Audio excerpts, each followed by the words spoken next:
Hoy traigo una historia no apta para quienes alguna vez han mirado el océano de noche y se han preguntado qué podría estar oculto en las profundidades. Empecemos. El horror en la playa Martin, H.P. Lovecraft y Sonia H. Green. Nunca escuché una explicación convincente y adecuada del horror de la playa Martin. A pesar de un gran número de testigos, no hay dos que concuerden entre sí, y el testimonio tomado por autoridades locales contiene las más sorprendentes discrepancias.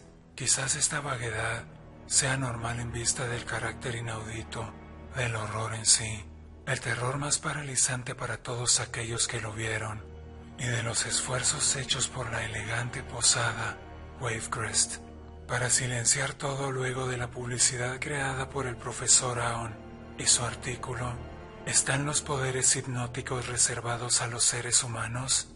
Contra todos estos obstáculos, me esfuerzo en presentar una versión coherente. He visto el espantoso hecho y creo que debería darse a conocer en vista de las aterradoras posibilidades sugeridas. La playa Martin es una vez más un lugar populoso, un balneario muy visitado, y yo tiemblo cuando pienso en ello. Sin embargo, no puedo mirar al océano sin temblar. El destino no carece siempre de un sentido de drama y clímax. En consecuencia, el terrible suceso del 8 de agosto fue seguido por un periodo de menor excitación en torno a la playa Martin. Todo comenzó el 17 de mayo, cuando la tripulación de un pesquero, el Alma of Gloucester, bajo el mando del capitán James B. Horne, mató tras una batalla de casi 40 horas a un monstruo marino cuyo tamaño y aspecto produjeron luego gran conmoción en círculos científicos y que ciertos naturalistas de Boston tomaran grandes recaudos para su preservación taxidérmica. El animal tenía unos 50 pies de longitud y era de forma cilíndrica, de unos 10 pies de diámetro.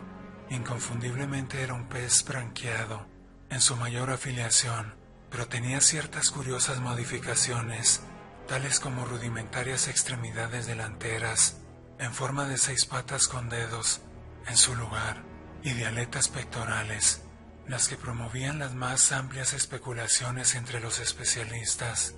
Su extraordinaria boca, su gruesa y escamosa piel y su único y profundo ojo eran maravillas apenas menos remarcables que su colosal tamaño, y cuando los naturalistas se pronunciaron diciendo que era una criatura recién nacida, de pocos días de vida, el interés del público tomó dimensiones extraordinarias.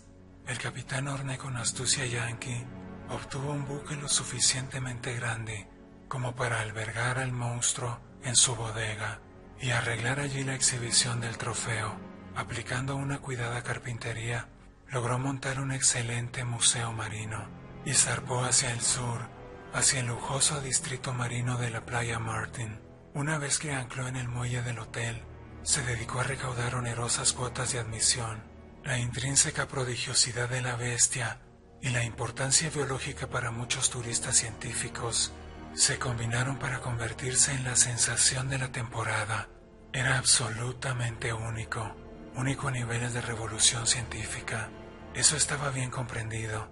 Los naturalistas habían demostrado que este ejemplar difería radicalmente de un inmenso animal pescado en las costas de la Florida, este siendo obviamente un habitante de profundidades increíbles, quizás de miles de pies. Poseía un cerebro y unos órganos que indicaban una vasta evolución, algo totalmente fuera de lo hasta ahora relacionado con la tribu piscícola. La mañana del 20 de julio, la atención del público se centró en la pérdida del buque y su extraño tesoro.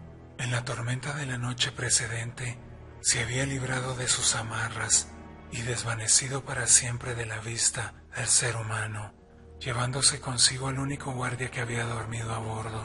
A pesar del vendaval, el capitán Horne, respaldado por el excesivo interés científico y asistido por un gran número de barcos pesqueros, desde Gloucester emprendió una exhaustiva búsqueda, pero sin más resultados que la incitación de comentarios e interés. El 7 de agosto se perdió toda esperanza y el capitán Horne regresó a Wave Crest para resolver sus negocios en la playa Martin y conversar con algunos de los científicos que aún permanecían allí. El horror se desató el 8 de agosto. Fue en la penumbra, cuando las grises gaviotas sobrevolaban cerca de la costa y la luna comenzaba a resplandecer sobre las aguas. La escena es importante de recordar, puesto que cada impresión cuenta. En la playa habían varias personas paseando y algunos bañistas rezagados, provenientes de las casas de campo que se elevaban modestamente en las colinas del norte o de la adyacente posada, cuyas imponentes torres proclamaban su fidelidad a la riqueza y la grandeza. A buena distancia había otro grupo de espectadores que descansaban en las terrazas cubiertas e iluminadas de la posada y que disfrutaban de la música del suntuoso salón.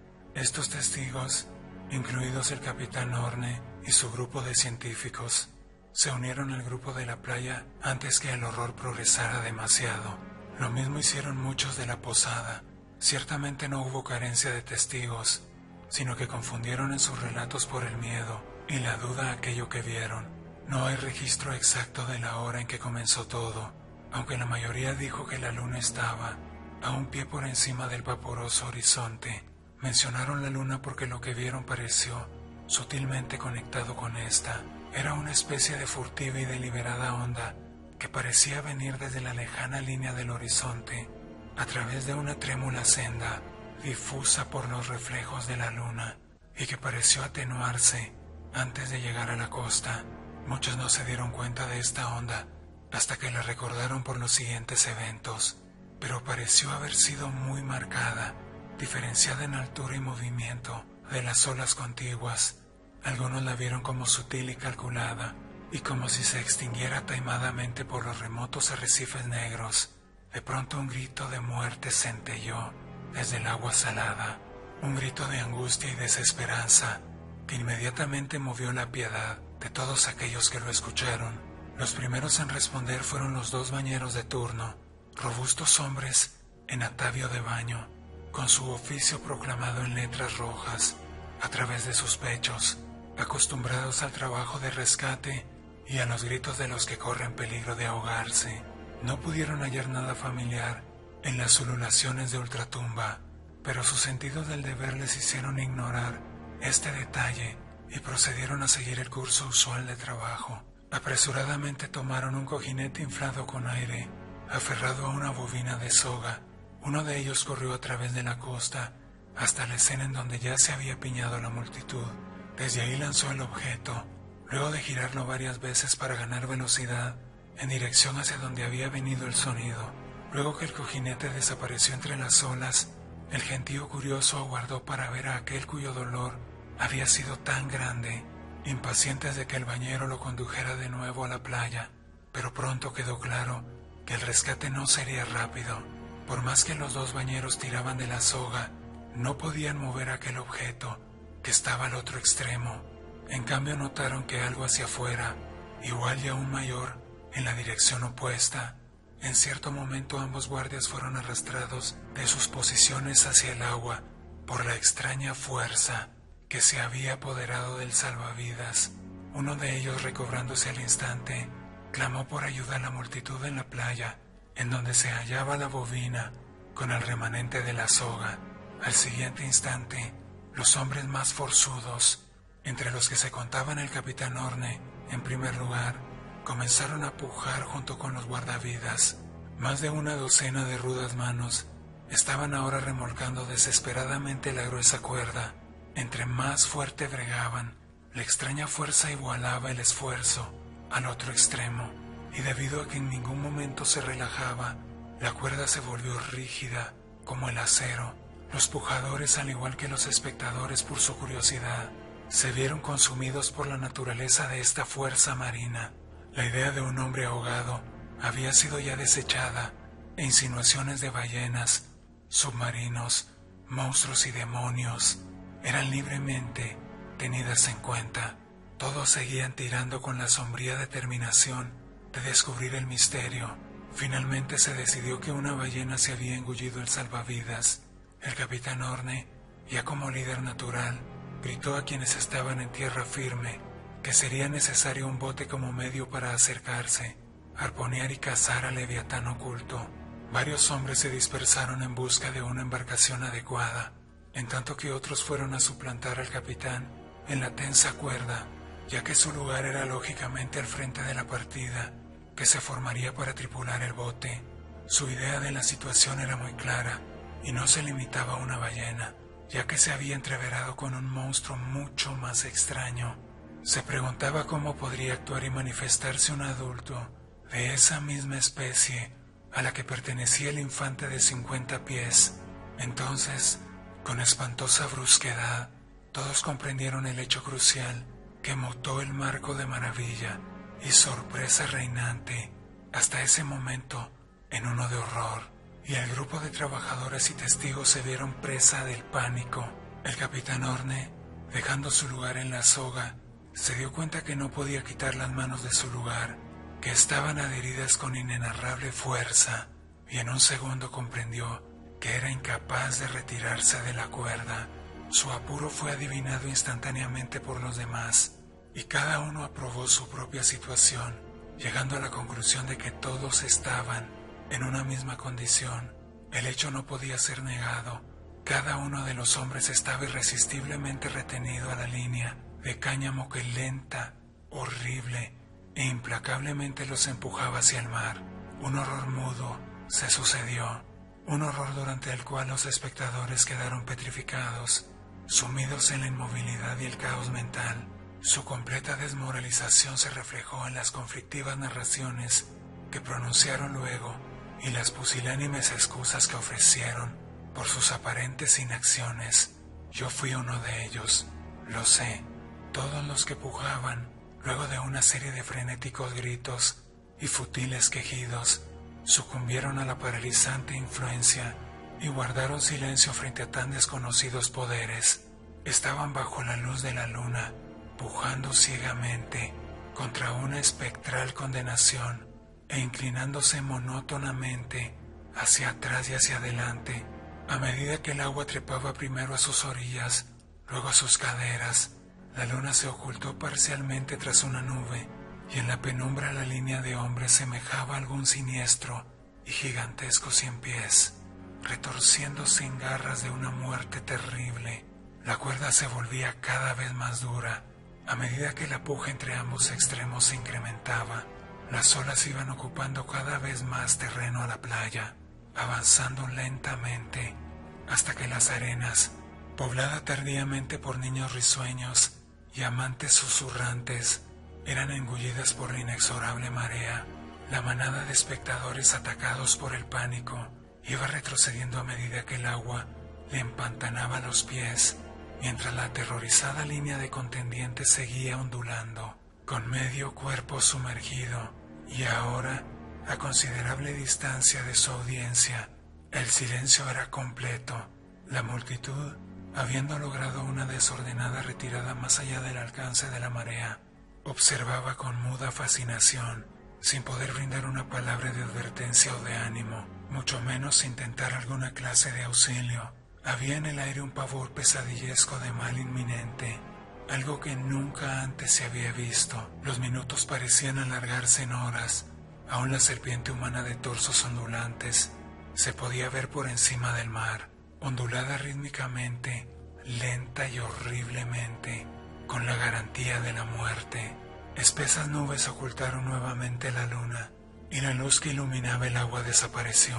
La línea de cabeza serpenteante ya ondulaba muy débilmente. De vez en cuando se veía algún rostro lívido, fulgurando pálido en la oscuridad.